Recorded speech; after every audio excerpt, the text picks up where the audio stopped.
जय हिंद प्यारे साथियों। Unique study with Ajay YouTube channel पर आप सभी का बहुत बहुत स्वागत है। देखो, आज के जो पेपर का रिव्यू है वो मैं आपको प्रोवाइड करवाने वाला हूँ। 22 सितंबर को पेपर था मेसियोलॉजी एंड और संथाली का, ट्रिबल एंड रीजनल लैंग्वेज का और वुमेन स्टडीज़ का। ये टोटल 4 सब्जेक्ट्स थे जिनका आज पेपर था। ठीक है। इससे पहले मैंने 21 का 20 का 21 का दोनों का भी मैं पेपर करवा चुका हूँ यहाँ पर। और आज शाम को मैं एक कंबाइंड वीडियो बना दूंगा जिसमें मैं 20, 21, 22 तीनों के तीनों पेपरों का डिस्कस करूंगा। देखो, अब जो पेपर आ रहा है ना वो हमें अंदर से एक एनर्जी दे रहा है। ठीक है। एनर्जी है कि पेपर लेवल मॉडरेट चल रहा है, क्वेश्चन साइज मीडियम चल रहा है और कीवर्ड बिल्कुल नॉर्मल नॉर्मल यूज हो रहे हैं। ठीक है। तो ये हमारे लिए क्या है, एक पॉजिटिव पॉइंट है, हमें डरने वाली बात नहीं है। अब हम बात करते हैं डायरेक्टली। देखो, डीआई कैसा था। डीआई इजी था। ठीक है, बिल्कुल इजी था, नॉर्मल कैलकुलेशन वाला था। ठीक है, बिल्कुल नॉर्मल कैलकुलेशन, ना किसी सूत्र की ज़रूरत ना किसी और। तो यदि एक चीज़ ध्यान रखना, आज वाले डीआई से मेरे को एक सीख मिली है। एक मेरे अपने बैच के एक स्टूडेंट ने बताया कि सर, आप बच्चों को बता दो कि चाहे उनका मैथ कितना भी कमज़ोर क्यों ना हो, एक बार डीआई को ज़रूर पढ़े। आज वाला डीआई था वो कुछ ऐसा ही था, क्योंकि आज वाले डीआई में 1% भी मेथड का यूज नहीं था, केवल जोड़ना बाकी करना गुणा करना था। सॉरी, गुणा करना भी नहीं था, केवल जोड़ना और घटाना था। केवल जोड़ने और घटाने का काम था। जैसे 3 को जोड़ लिया, उनमें से 2 को घटा लिया, तीसरे का हमें पता चल गया। इस तरीके से था। ठीक है। तो आपका मैथ रीजनिंग कितना भी कमज़ोर क्यों ना हो, एक बार आप डीआई पर ज़रूर ध्यान दें, एक बार डीआई को ज़रूर देखें आप। हो सकता है आज का जैसा इजी आ जाए। इसके अलावा जो आरसी था वो 15 से 20 लाइन का था। इजी था, डिफ़िकल्ट लैंग्वेज का नहीं था। उसमें कुछ मनोविज्ञान, संगीत, चित्रकला, वास्तुकला ऐसे शब्दों का प्रयोग हुआ था उसमें। ठीक है। मनोविज्ञान, संगीत, चित्रकला, वास्तुकला जैसे शब्दों का उसमें यूज हुआ था। मैथ की बात करें तो मैथ में एक क्वेश्चन था स्टेटमेंट का। ठीक है, स्टेटमेंट से रिलेटेड एक क्वेश्चन था और उसमें उन्होंने रेशो शब्द का भी प्रयोग किया था और उसमें टाइप्स का भी प्रयोग था। ठीक है। उसमें क्वेश्चन कुछ इस तरीके से बता रहे थे, जैसे ऊपर 2 स्टेटमेंट दे दिए, उसके नीचे 3 लाइन दे दिया। ठीक है। अब ये जो तीनों लाइन है, क्या सॉरी क्या सीन था, जैसे ये 2 स्टेटमेंट दे दिया, उसके नीचे ये 3 4 ऑप्शन दे दिए, ए बी सी और डी। अब यहाँ पर कौन सा ये जो ऑप्शन है वो इन दोनों लाइनों को सेटिस्फाई नहीं कर रहा है, इस टाइप का क्वेश्चन था। ऊपर 2 स्टेटमेंट मैथ की थी, उसके नीचे 4 ऑप्शन थे। इनमें से ये 3 ऑप्शन थे जो इन दोनों स्टेटमेंटों को वेरीफाई कर रहे थे, लेकिन चौथा ऑप्शन इनको वेरीफाई नहीं कर रहा था। ठीक है। तो ये भी बिल्कुल ईजी था, इसमें कोई बहुत ज़्यादा डिफ़िकल्ट काम नहीं था।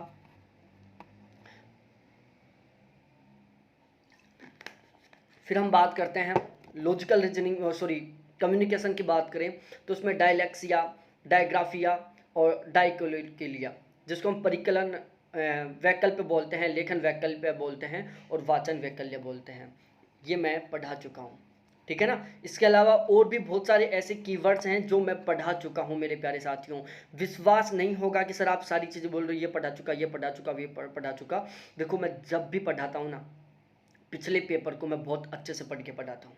ठीक है। जब मैंने ये बैच के लिए पढ़ाया था तो पिछले वाले बैच का मैंने बहुत अच्छे से अध्ययन किया था, पिछले वाले जो पेपर्स थे उनको मैंने बहुत अच्छे से पढ़ा था और फिर उनको बेस मानकर मैं आगे पढ़ाया था। अब मेरा जो नया बैच चलेगा उसमें मैं इन पेपर को, अब जो पेपर हो रहे हैं इनको मैं बेस मानूंगा, इनको मैं अच्छे से सोचूंगा समझूंगा कि पेपर किस लेवल का बन रहा है, कहाँ से बन रहा है, किस तरीके से बन रहा है, और फिर मैं आगे पढ़ाऊंगा। तो मैं 4 चीज़ों को ध्यान रखता हूँ अपने बैच में। एक तो सिलेबस को, दूसरा फिलहाल के पेपर पैटर्न को, तीसरा फिलहाल के पेपर लेवल को, और चौथा कहाँ से पेपर बन रहा है। इन 4 चीज़ों को बहुत स्पेशली ध्यान रखता हूँ। इस वजह से मोस्टली पेपर हमारे पढ़ाए हुए कंटेंट से बनता है और हमारे बच्चों का बहुत गजब के मार्क्स के साथ जेआरएफ क्वालिफाई होता है। नया बैच स्टार्ट हो चुका है दिसंबर के लिए, आप चाहो तो बैच ले सकते हैं। कॉन्टैक्ट नंबर है 7891350470। यदि आपका सपना है हर हाल में जेआरएफ क्वालिफाई करना, आप चाहते हो फर्स्ट पेपर में 40+ क्वेश्चन ठीक करना, यदि आपका सब्जेक्ट ज्योग्राफी है और ज्योग्राफी में आप 80+ क्वेश्चन ठीक करना चाहते हैं, तो आप हमारे बैच ले सकते। फर्स्ट पेपर का चार्ज ओनली 900 रुपये, ज्योग्राफी का चार्ज ओनली 1100 रुपये। ज्योग्राफी का केवल 1100, फर्स्ट पेपर का केवल 900 रुपये। वन टाइम चार्ज है, इसके अलावा कोई पे नहीं लिया जाएगा, बहुत गजब तरीके से आपको पढ़ाया जाएगा। इसके अलावा मूल्यांकन से क्वेश्चन था, फॉर्मेटिव, डायग्नोस्टिक, समेटिव, इस तरीके से जो ये 4 प्रकार के मूल्यांकन है यहाँ से क्वेश्चन था। निर्माणात्मक मूल्यांकन जो अध्ययन प्रक्रिया के दौरान किया जाता है, निदानात्मक संकलनात्मक मूल्यांकन जो सबसे लास्ट में किया जाता है। ठीक है, तो निर्माणात्मक मूल्यांकन, निदानात्मक मूल्यांकन, संकलनात्मक मूल्यांकन और निष्कर्ष आधारित मूल्यांकन, ये चारों के चारों मैं पढ़ा चुका हूँ। देखो कल मैंने बताया था आपको कि कल कौन से था, निष्कर्ष आधारित परीक्षण से क्वेश्चन आया था कल, निरीक्षण से क्वेश्चन आया था कल, और आज देख लो वापस आ गया ना क्वेश्चन। अब आपने पढ़ लिया होगा किसी कैंडिडेट ने, यदि किसी कैंडिडेट ने मेरा कल वाला वीडियो देखा होगा, उसको पढ़ा होगा, तो वो 100% ये क्वेश्चन ठीक करके आ गया होगा। रिसर्च स्टेप से क्वेश्चन था, रिसर्च को स्टेप बाय स्टेज जमाना था, बिल्कुल सिंपल सा फॉर्मेट है, कोई डिफिकल्ट क्वेश्चन नहीं था, ये केवल समझना है। एथेनोग्राफिक रिसर्च से क्वेश्चन आया था, नरजातीय शोध से क्वेश्चन आया था। देखो आजकल जो रिसर्च मेथड है ना, पहले का टाइम था जब हिस्टोरिकल रिसर्च से, एक्शन रिसर्च से, फंडामेंटल रिसर्च से, यहाँ से सारे क्वेश्चन बनते थे। आजकल फंडामेंटल रिसर्च, एक्शन रिसर्च, यहाँ से क्वेश्चन बन रहा है, लेकिन केवल एक क्वेश्चन बन रहा है, बाकी 2-3 क्वेश्चन बन रहे हैं, जैसे फेनोमेनोलॉजिकल रिसर्च से बन गया, एथेनोग्राफिक रिसर्च से बन गया। इस तरीके से ऐसे ऐसे रिसर्च मेथड से क्वेश्चन बन रहा है जो हमारे पढ़े हुए नहीं हैं, लेकिन हमारे बैच में ये सारे पढ़ाए हुए हैं। हमारी बुक में भी ये सारी चीज़ें इंक्लूड हैं। ठीक है, बुक का लिंक आपको इसी वीडियो के डिस्क्रिप्शन में मिल जाएगा। शोध में नैतिकता, उसके 4-5 पॉइंट दिए हुए थे, उनमें से आपको बताना था कि कौन सी शोध की नैतिकता है। टाइप्स ऑफ कम्युनिकेशन में था formal communication, informal communication, outward communication और इनवर्ड कम्युनिकेशन। ठीक है, फॉर्मल क्या होता है, इनफॉर्मल क्या होता है, आउटवर्ड कम्युनिकेशन क्या होता है, इनवर्ड कम्युनिकेशन क्या होता है, ये सारी चीज़ें मैं पढ़ा चुका हूँ आपको। और ब्लॉगिंग क्या होता है, WW क्या होता है, वर्ल्ड वाइड वेब। ठीक है, अब कल भी ब्लॉगिंग से क्वेश्चन आया था, ब्लॉग से कल भी क्वेश्चन आया था, और ब्लॉग से आज भी क्वेश्चन आ गया। इसलिए मैं कहता हूं कि हर पिछले वाले पेपर को देखो आप।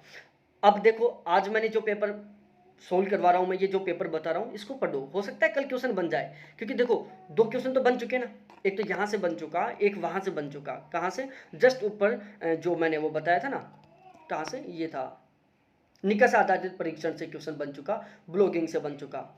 इसके अलावा कम्युनिकेशन का एक क्वेश्चन और था, जिसमें non verbal communication, gesture communication, verbal communication और रिटर्न कम्युनिकेशन, इन चारों से रिलेटेड क्वेश्चन था। डायरेक्शन का क्वेश्चन था, रीजनिंग में डायरेक्शन का क्वेश्चन था कि कोई आदमी पूर्व में मुंह करके खड़ा हुआ है, 25 किलोमीटर चला, फिर दाएं ओर घूम गया, फिर बाईं ओर घूम गया, फिर 5 किलोमीटर चला, तो अब वो कौन सी दिशा में, इस टाइप से क्वेश्चन था। कंपाउंड इंटरेस्ट से क्वेश्चन था, हर बार आ रहा है भाई कंपाउंड इंटरेस्ट से क्वेश्चन, रट लो। मैंने एक वीडियो बना रखा है कंबाइंड मैथ का, इसी वीडियो के डिस्क्रिप्शन में एक टेलीग्राम ग्रुप का लिंक मिलेगा, उसको ज्वाइन कर लो, वहां पर आपको इसके क्वेश्चन मिल जाएंगे। ठीक है, कोडिंग डिकोडिंग का क्वेश्चन था, कोडिंग डिकोडिंग का किस तरीके से, जैसे ई जो टी को सपोज डेट 5 9 ऐसे कुछ कहते हैं, तो एफ तो F G T V P को क्या कहेंगे, इस टाइप का क्वेश्चन था।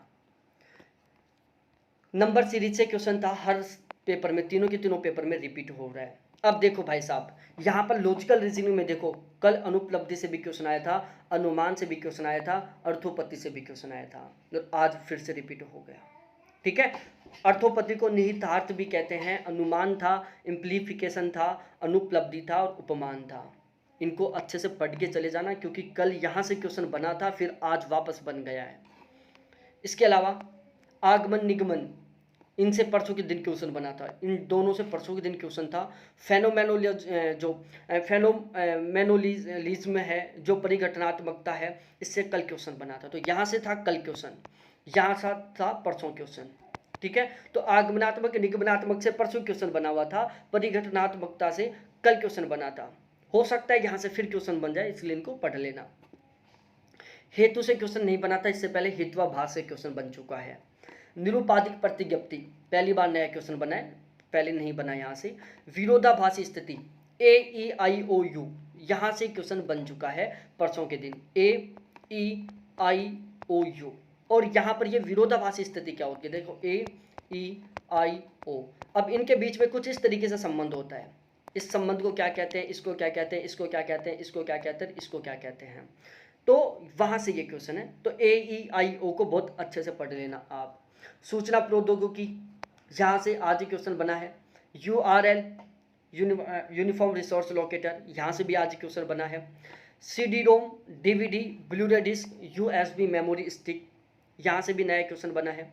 डिजिटल इंडिया, यहाँ से भी आज नया क्वेश्चन है, यहाँ से कल बन सकता है, ध्यान रखना। वायु से रिलेटेड कुछ क्वेश्चन था, वायु प्रदूषण, उसमें 4-5 स्टेटमेंट्स थे लेकिन वायु से रिलेटेड थे वो। राधा कृष्णन आयोग से क्वेश्चन था, डिम्ड यूनिवर्सिटी से रिलेटेड क्वेश्चन था, ग्लोबल वार्मिंग का क्वेश्चन था, SDG से क्वेश्चन था। हो सकता है नेक्स्ट वाले पेपर में MDG से क्वेश्चन बन जाए, ठीक है। तो SDG से क्वेश्चन था, नेक्स्ट वाले पेपर में MDG का बन सकता है। ग्लोबल वार्मिंग का क्वेश्चन था, डिम्ड यूनिवर्सिटी का क्वेश्चन था, राधा कृष्णन आयोग का क्वेश्चन था, कल UGC से क्वेश्चन बना था।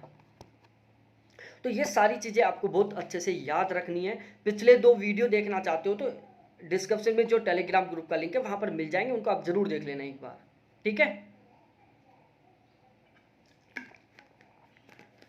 बहुत बहुत धन्यवाद आपको देखने के लिए। और यदि आपका अब की बार किसी कारणवश बहुत अच्छा तैयारी नहीं हो पाया, JRF नहीं हो पाता है, तो नया बैच स्टार्ट हो चुका है, दिसंबर में हर हाल में JRF निकाल के दिखाएंगे। बहुत बहुत धन्यवाद आपको देखने के लिए। थैंक्स बाय मेरे प्यारे साथियों।